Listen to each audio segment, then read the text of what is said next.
All right, picture this. You're in a relationship, things are good, until you find out your partner's been texting someone else. Nothing physical, just talking. So, did they cheat? Depends who you ask, Troy. For some, that's a betrayal of trust. For others, it's just digital small talk. But here's the kicker. Research says definitions of cheating aren't universal. They shift with gender, culture, and even technology. Right. Men are still more likely to freak out over physical infidelity, like sex. Women, they tend to feel more threatened by emotional closeness. But apparently, those differences aren't as dramatic as we've been told. Exactly. The line between flirting and cheating has gotten blurrier, especially online. A secret DM, a deleted chat, a "hey, beautiful" that wasn't meant for your partner's eyes. These little digital betrayals are now redefining fidelity itself. So if cheating isn't just about sex anymore, what is it really about? The act or the secrecy behind it? That's the question we're unpacking today. How men and women define cheating, why it matters, and where those invisible boundaries actually lie. I'm Troy Dyer. And I'm Lelaina Pierce. Welcome to The Love Divide.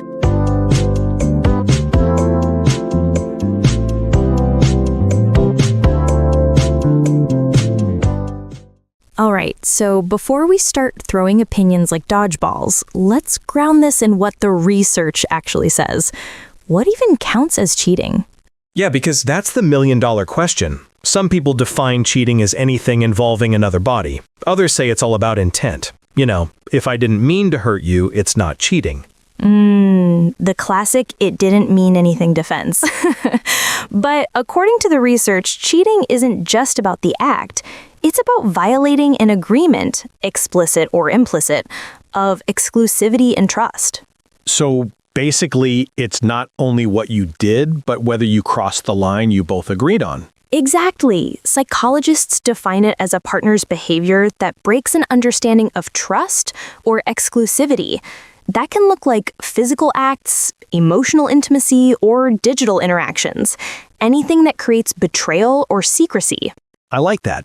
Explicit or implicit agreement. Because most couples never actually talk about what counts as cheating until it happens. Right. We all assume we're on the same page, but we rarely spell it out. One person thinks a flirty text is harmless, the other feels like it's emotional adultery. Emotional adultery. That sounds like something you'd get served papers for on Instagram. Well, in today's world, it kind of is. Digital behaviors have changed the game. Digital intimacy, like sexting, secretive messaging, or close friend stories, is now one of the biggest gray zones. Yeah, because back in the day, cheating meant something you did in person. Now it's like, who did you heart react today? Exactly. But it's not about emojis, it's about secrecy. Researchers found that what triggers the sense of betrayal isn't always the action itself. It's when something's done in secret. That's huge. So it's less you kissed someone and more you hid something. Right. Because secrecy creates that emotional divide. It signals I'm giving something, attention, affection, desire, to someone else, and I don't want you to know. So cheating is like a double crime, one against trust and one against transparency. Beautifully put. But that brings us to the tricky part. Most people only notice the behavior and miss the meaning. Give me an example. Okay, say your partner has lunch with a coworker. Totally normal. But if they start hiding it, deleting texts, or changing the topic when you ask, suddenly the same act feels like betrayal. It's not the lunch, it's the secrecy. So the act alone doesn't make it cheating. It's the context, like the intent, the secrecy, and whether it breaks an agreement you two had, spoken or unspoken. Exactly, which is why some people define cheating through behavior and others define it through meaning. Behavior versus meaning. That's such a perfect lens, because if you think about it, physical cheating is more about what happened, and emotional cheating is about what it meant. Yes, and both can hurt, just in different ways. The research even shows that emotional betrayal can cause more long-term damage because it strikes at the foundation of intimacy and trust. And yet, a lot of people still say, well, they didn't sleep with him. Like, okay, But you fell in love with someone else. That's a bit more than a technical foul. Totally. And that's why therapists and psychologists have started using the term infidelity spectrum, because it's not binary, cheating or not cheating. It's a range of betrayals. A spectrum. That's actually refreshing because real life isn't black and white. You've got everything from micro-flirting to full-blown double lives. Exactly, and that spectrum also reflects intent. Some acts are impulsive, others are sustained, secret relationships that require emotional investment and deception. You mean the "it just happened" versus "I've been seeing them for months" kind of situations? Yep, but here's where it gets even more nuanced. People's attachment styles, anxious, avoidant, secure, actually influence how they define cheating and how they react to it. Wait, hold on. So your attachment style can make you more likely to cheat or to think you've been cheated on? Both. Studies show that people with insecure attachment, especially anxious types, are more likely to interpret even minor boundary crossings as betrayal, while avoidant types might dismiss or rationalize cheating behaviors, sometimes even their own. So the same event can look totally different depending on who's watching. One person feels devastated, the other's like, relax, it was just dinner. Exactly. That's why defining cheating isn't just about behavior, it's deeply personal and psychological. So to boil it down, infidelity equals a breach of agreement and trust. Whether it's physical, emotional, or digital, if it breaks the contract, explicit or unspoken, it's cheating. Perfect summary. Which makes me wonder, how many couples ever actually define that contract? Like, when you start dating, do you sit down and say, okay, let's agree on what counts as cheating? If anyone did that on the first date, I'd be terrified, but also impressed. But maybe that's the problem. We don't talk about it until it's too late, and then we're left arguing about rules we never agreed on. Yeah, like being handed a pop quiz for a class you didn't know you were enrolled in. Exactly. And that's where the research gets practical. Later in the report, it actually suggests a framework couples can use to set boundaries before something happens. Oh, so like a cheating prevention checklist? Pretty much. But we'll get to that later. For now, the takeaway is this. Cheating isn't just about sex or DMs or even feelings. It's about crossing whatever line your relationship defines as sacred. So if you want to protect your relationship, step one is knowing where that line actually is. Exactly, and not assuming your partner knows it too. We broke down what cheating actually means, but now let's get into the flavors of it, because apparently infidelity comes in three main types: physical, emotional, and digital. Yeah, the cheating trifecta, the body, the heart, and the Wi-Fi. Exactly. Let's start old school. Physical infidelity. That's what most people picture first. Sex, kissing, touching, the classics. Right. Across almost every culture, physical cheating is still seen as the clearest, most unforgivable kind. But here's where it gets interesting. The research says it's not just about the act itself. It's about what it represents. Yeah, like, is it about the risk of disease, the deception, or the idea that your body was supposed to be exclusive? Exactly. Some people can even forgive a one-night stand if it's confessed and doesn't carry emotional weight. But emotional cheating, that's where a lot of partners draw the harder line. Emotional cheating is sneaky. It doesn't start with touching, it starts with talking. Late-night confessions, long text threads, inside jokes that used to be yours. Yes, it's when someone outside the relationship starts fulfilling emotional needs your partner used to meet, sharing hopes, fears, daydreams, and it grows intimacy that can rival or replace the bond at home. And that can sting worse than physical betrayal because it says, I trust this other person more than I trust you. Exactly. Therapists actually find that people hurt more from emotional infidelity because it feels like a rejection of connection itself, not just a momentary act. And then there's digital infidelity, the new kid on the block. Sexting, cam sessions, flirty DMs, hidden profiles, the works. The kind of thing your phone screen turns face down for. Yeah, the research calls it online infidelity, and it's exploded over the last decade. What's wild is that many people do see it as real cheating now, especially when secrecy's involved. Totally, because even if there's no physical contact, it still creates emotional and sexual energy outside the relationship. Plus, the internet makes it too easy. The anonymity, the constant access, the dopamine hits from a like or flirty message, it all blurs the boundaries. So cheating's gone digital, and yet people still argue. It's just messages. It's not real. But if it's done in secret, your brain and your heart don't really care that it happened on a screen. Exactly. The emotional impact can be just as real as an in-person affair. Okay, so that's the types. Now let's talk about the gender divide, because every dating debate on the internet seems to circle back to this. Men care more about sexual cheating, women care more about emotional cheating. Yeah, that's the classic finding, and it's true to an extent. Evolutionary psychology originally explained it like this. Men fear sexual betrayal because of paternity uncertainty, like, I might raise another man's child.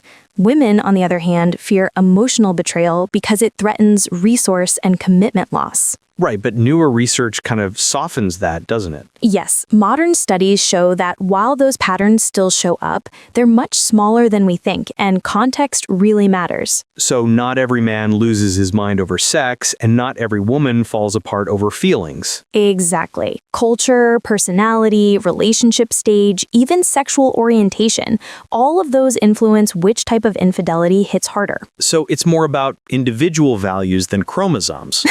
Pretty much. For example, a man who's emotionally expressive and values connection might actually find emotional betrayal more painful than sexual. And a woman with a strong emphasis on sexual exclusivity could be more shaken by physical cheating. That makes sense. It's about which part of exclusivity you prioritize, your body or your heart. Yes, but one universal finding across studies is this: secrecy is still the deal breaker. Regardless of gender, when deception enters the picture, when one partner starts hiding, lying, or covering tracks, that's when people call it cheating. Yeah, because even if you didn't cross a line physically or emotionally, the minute you start deleting messages or changing names in your contacts, you've already crossed the trust line. Exactly. And therapists say that secrecy predicts trauma and relationship breakdown more consistently than the type of act itself. That's powerful. So the crime isn't the category, it's the concealment. You could almost say secrecy is the universal language of infidelity. That's poetic. So we've got physical, emotional, digital, and the great equalizer, deception. Exactly. And then you throw in culture and everything shifts again. Oh yeah. I remember reading that in some honor-based or conservative cultures, sexual acts are the absolute line in the sand. But in more individualist societies, emotional or digital intimacy can be judged even more harshly. Right. Cultural norms around gender, religion, and honor play a massive role in what gets labeled as infidelity. For instance, in some collectivist cultures, forming emotional closeness outside an arranged partnership might be seen as the worst kind of betrayal, even if there's no physical contact. So it's kind of like a moral translation problem. What counts as cheating in one culture might be totally tolerated or even expected in another. Exactly, which is why there's no universal rule book for infidelity. Every relationship and every society writes its own. So if we put this all together, the research basically says there are three main categories: physical, emotional, digital. Gender patterns exist, but they're nuanced. Secrecy and deception are the real heartbeat of cheating, and culture decides how severe it all feels. Perfect summary, Professor Dyer. Thank you, Dr. Pierce. But it really does make you think, if cheating is defined so differently across people, how do couples actually prevent it? That's where the psychology part kicks in, stuff like attachment styles, unmet needs, and communication. Exactly, because before someone cheats, there's usually something missing or something unspoken. All right, so far we've covered what cheating looks like: physical, emotional, digital, and how men and women see it differently. But now we're asking the tougher question: why do people cheat? Yeah, because no one wakes up one morning and says, you know what would really spice up my relationship? Betrayal? Right. Most of the time, it's not about wanting to hurt someone, it's about trying to fill something that's missing, emotionally, psychologically, or even subconsciously. Exactly. The research breaks it down into a few key psychological factors: attachment style, unmet needs, and relationship quality. Let's start with attachment style. That's like our emotional blueprint from childhood, right? Yep, basically how we learn to love and be loved. There are three main ones: secure, anxious, and avoidant. And guess which two show up the most in cheating studies? I'm guessing not the secure ones. Ding, ding, ding. People with anxious or avoidant attachment styles are more likely to either cheat or feel cheated on. Okay, walk me through that. So, someone with an anxious attachment style tends to fear abandonment. They crave reassurance. If their partner gets distant, they might look for validation elsewhere, someone to make them feel wanted again. So it's less, I want someone new, and more, I need to feel secure again. Exactly. It's an emotional survival move, not necessarily a moral one, but it still creates damage. And the avoidant types? Those are the people who fear closeness. When a relationship gets too intimate or vulnerable, they pull away or look for a connection outside that feels less threatening. So anxious people cheat to feel close, and avoidant people cheat to keep distance. Yes, and the irony is both are trying to manage the same fear, losing control in love. That's deep. So cheating isn't always about lust. It's about attachment wounds, how safe or unsafe we feel in emotional connection. Exactly. Meta-analyses even show that attachment insecurity is one of the most consistent predictors of both infidelity and how people interpret infidelity. Interpret it? Yeah, like someone with anxious attachment might see small things as betrayal, while someone avoidant might minimize or excuse cheating. So even perception of cheating is filtered through your attachment lens. Exactly. Two people can live the same moment and feel completely different levels of threat. Okay, so that's attachment. What about unmet needs? That's another big one, right? Huge. Relationship psychologists say infidelity often isn't the root problem. It's a symptom of unmet needs. So like emotional starvation. Exactly. If someone feels unheard, undesired, or disconnected, they might seek that validation elsewhere, not because they stopped loving their partner, but because they stopped feeling loved by them. And the danger is, once that connection forms outside, it can grow faster because it's secret, forbidden, and idealized. Yes, it's like emotional fast food. Instant dopamine, zero nutrition. That's the best analogy I've ever heard for an affair. Thank you. But it's true. Infidelity gives people a hit of novelty and affirmation that can mask deeper relational emptiness. And that's where relationship quality ties in, right? Low satisfaction, bad communication, lack of intimacy, all those increase the risk. Exactly. Couples with unresolved resentment or routine disconnection are more vulnerable. But here's the twist. Even people in good relationships cheat. Wait, so not every cheater is unhappy? Nope. Some cheat because of opportunity, curiosity, or even self-exploration. Researchers found that for some, infidelity isn't about escaping their partner.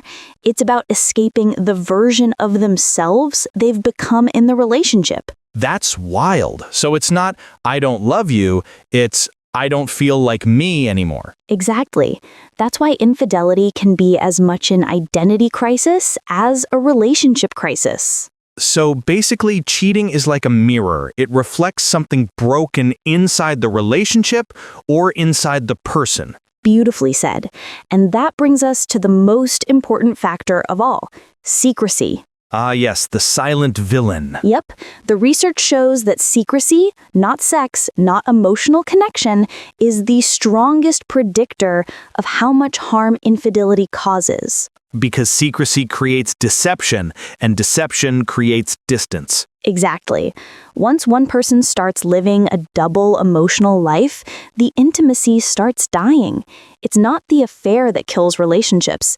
It's the lying, the hiding, the erosion of safety. And what's interesting is secrecy can even exist before the act, like when you start hiding a friendship or editing messages. Yes, therapists call it pre-infidelity behavior. Those small acts of concealment are often the first cracks. So in a way, infidelity starts long before anyone crosses a physical or emotional line. It starts with secrecy. Exactly. That's why in therapy, the focus isn't always on what happened, but on why secrecy felt necessary in the first place. I love that. It reframes cheating from just a moral issue into a relational and emotional one. Right, because if you only punish the behavior but never explore the unmet need, you'll just repeat the same cycle with someone new. Okay, so if we sum it up, attachment styles shape how we love and how we cheat.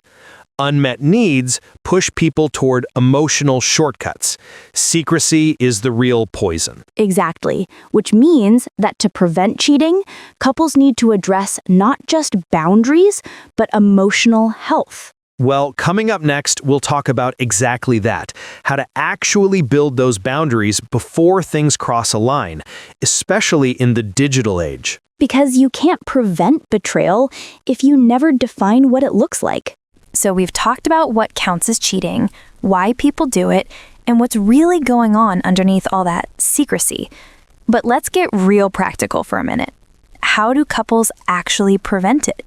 Yeah, because knowing the theory is great, but it doesn't mean much when your partner's DMing someone named Taylor Moon at 1 a.m.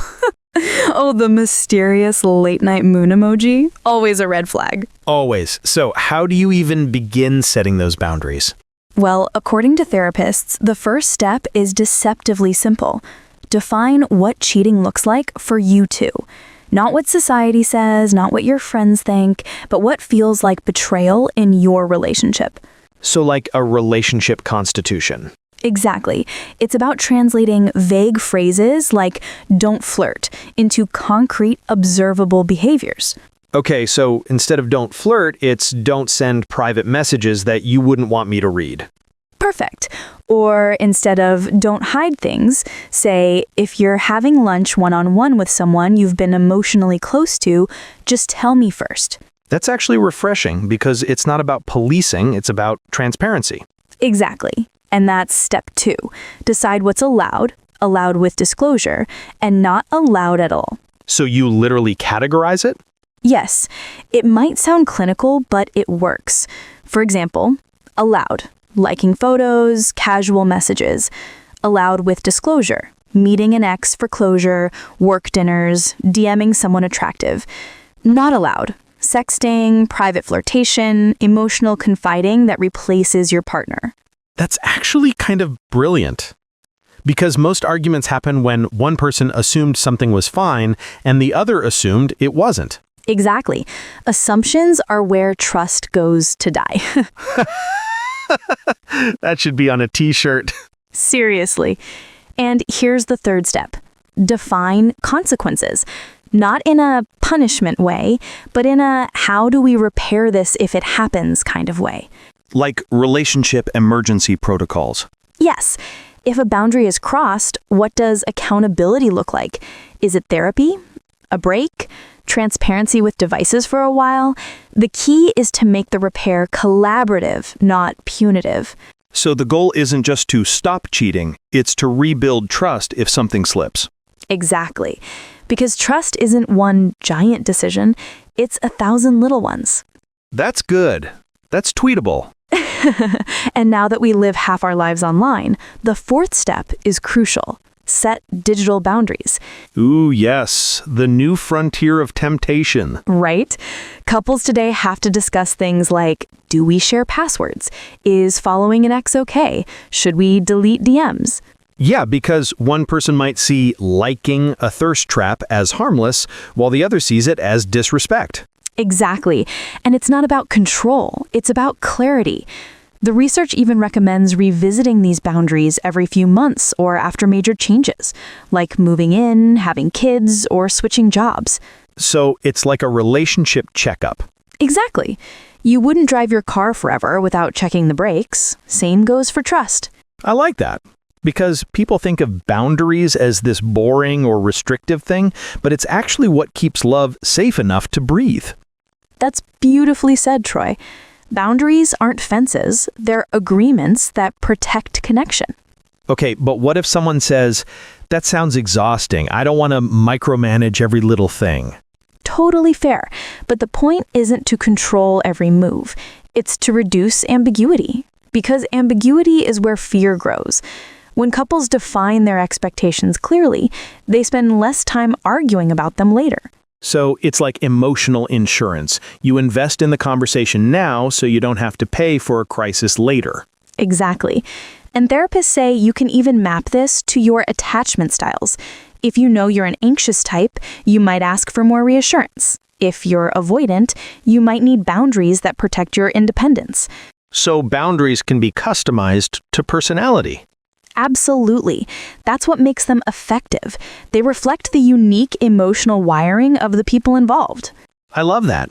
It makes the idea of fidelity less about rules and more about understanding each other's emotional GPS. Exactly. I might steal that one. Take it. It's on the house. But seriously, when couples do this kind of values mapping, connecting behaviors to underlying emotional needs, it transforms the relationship.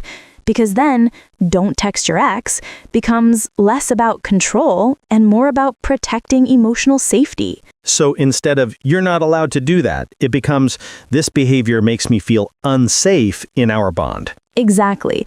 It's vulnerability, not control. That's huge. Because when you talk boundaries from fear, it sounds like policing. But when you talk from needs, it sounds like partnership. Exactly, which is why therapists use this in sessions, helping couples reframe boundaries as love languages of production. Okay, so let's recap the boundary framework for the listeners. Define your specific cheating behaviors together, categorize them, allowed with disclosure, or not allowed at all, set repair steps when something's crossed, discuss digital boundaries explicitly, and revisit it regularly, because love evolves. Perfect. You nailed the summary. Thank you, Dr. Pierce. You're learning fast. I try. All right, after the break, we'll get into something even more interesting. What the research recommends couples do when betrayal has already happened. How do you rebuild trust? And should you even try? The repair process after cheating, it's messy, emotional, and surprisingly, sometimes it works. The repair process after cheating. It's messy, emotional, and surprisingly, sometimes it works. We've talked about what cheating is, why it happens, and how to prevent it. But let's be honest, sometimes it still happens. And when it does, what then? Yeah, that's the hardest part. Because once the trust is broken, you can't just press undo. But that doesn't always mean the relationship is over. Right. Some couples actually come out stronger after infidelity if they do the work. Exactly. And the research backs that up. Therapists and psychologists say that recovery isn't about forgetting. It's about rebuilding clarity, transparency, and safety. So, how do you even start that process? Like if your partner's been unfaithful, what's step one? Step one is something researchers call normalize specificity. Sounds like a self-help album. I know, right? But it means replacing vague statements like don't cheat again with clear behavioral agreements. Instead of don't flirt, say no private BMs with people you're attracted to. Instead of be honest, say if you feel distant, tell me before it becomes something else. So, rebuilding trust starts with translating pain into clarity. Exactly, because betrayal thrives in vagueness. When you define behaviors specifically, you rebuild a sense of predictability, and that predictability is what helps trauma heal. That's powerful, because after betrayal, what people crave most isn't love, it's safety. Exactly, which brings us to the second step. Focus on secrecy, not just sex or emotion. Right, we touched on that earlier. Secrecy is the real poison. Yes, studies show that what devastates people isn't the act, it's the deception. The lies, the hiding, the feeling that your reality wasn't real. So when couples try to repair, therapists encourage radical transparency. Radical transparency, like full phone access, no hidden accounts, open communication. Exactly. But it's not about surveillance, it's about safety. The goal is to show you don't have to look for the truth anymore. I'll bring it to you. That's deep, because a lot of people confuse transparency with control. But in healing, it's a gesture of accountability. Exactly. It's not permanent, it's part of the healing phase. And it tells your partner, I see what I broke, and I'm rebuilding it piece by piece. Okay, so step 1, clarity. Step 2, transparency. What's next? Step 3 is addressing attachment wounds and unmet needs. The emotional repair work. Yes, because if cheating happened as a response to loneliness, disconnection, or insecurity, then the solution can't just be don't cheat again. You have to rebuild the emotional bridge that collapsed. So that's where therapy comes in. Absolutely. Individual and couples therapy can help unpack why the betrayal happened in the first place, what each person was needing, avoiding, or afraid to express. It's funny because most people think therapy after cheating is just about forgiveness, but it's really about redefinition. Exactly. Redefining what fidelity means now, what safety looks like now, what honesty will require going forward. And that takes time. It does. Research says it can take anywhere from 6 months to 2 years for couples to rebuild real trust after an affair. But what determines success isn't time, it's effort. Effort and empathy. Exactly. And both partners have roles. The betrayer has to take full accountability, no minimizing, no excuses. The betrayed partner has to decide whether forgiveness is possible and at what pace. That's important because rushing forgiveness can be just as damaging as refusing it. Exactly. Healing isn't linear. Some days you feel hopeful, others you spiral back into doubt. And that's normal. And for couples who don't reconcile, this same research still applies, right? Yes. Even if you don't stay together, doing the repair work helps you leave with closure, not scars. Because otherwise, those wounds follow you into the next relationship. That's real. It's like emotional debt. You either pay it now or pay it later. Exactly. And there's one more recommendation that I love. Update your boundaries for the digital age. Yes, the land of DMs, secret apps, and close friends stories. The Wild West of modern relationships. The research urges couples to talk about digital transparency just as seriously as physical fidelity. Discuss social media etiquette, privacy versus secrecy, and what digital respect looks like. Because the internet didn't just change how we cheat, it changed how we connect. Exactly. And if you don't talk about those new temptations, they'll talk to you. You should put that on a mug. Done. But seriously, recovery isn't just about fixing the past. It's about modernizing your relationship for the future. So let's recap for anyone listening who's been through betrayal or wants to prevent it. Translate pain into clear, specific agreements.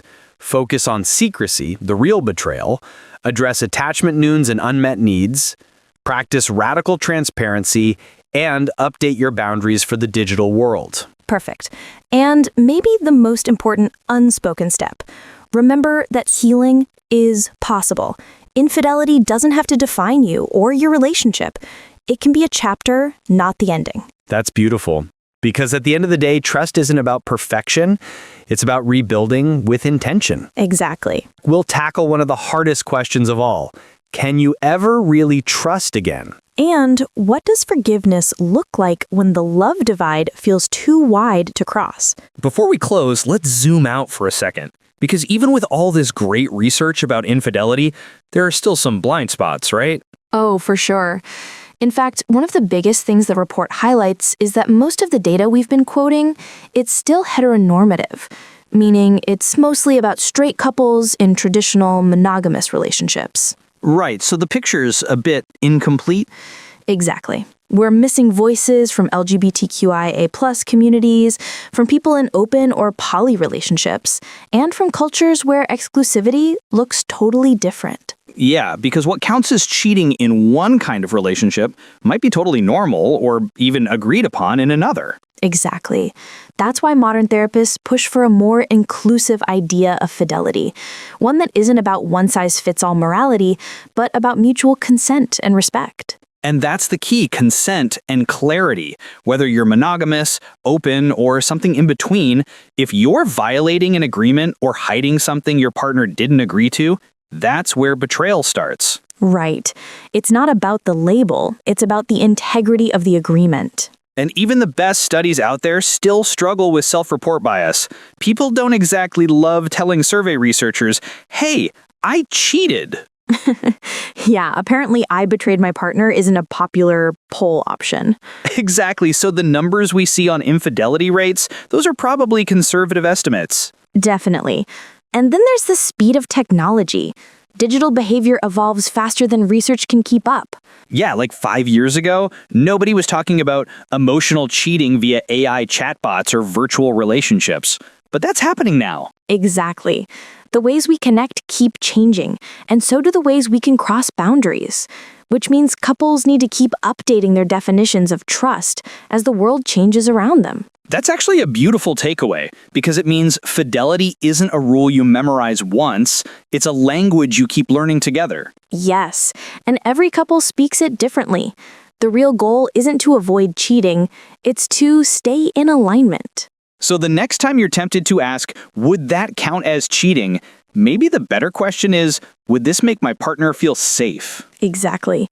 And if the answer is no, maybe that's where the conversation begins. At the end of the day, love isn't measured by how perfectly we avoid mistakes. It's about how we rebuild when we fall short. And maybe that's what keeps the love divide worth crossing. Knowing that trust isn't something you're given forever, it's something you choose every day. Couldn't have said it better.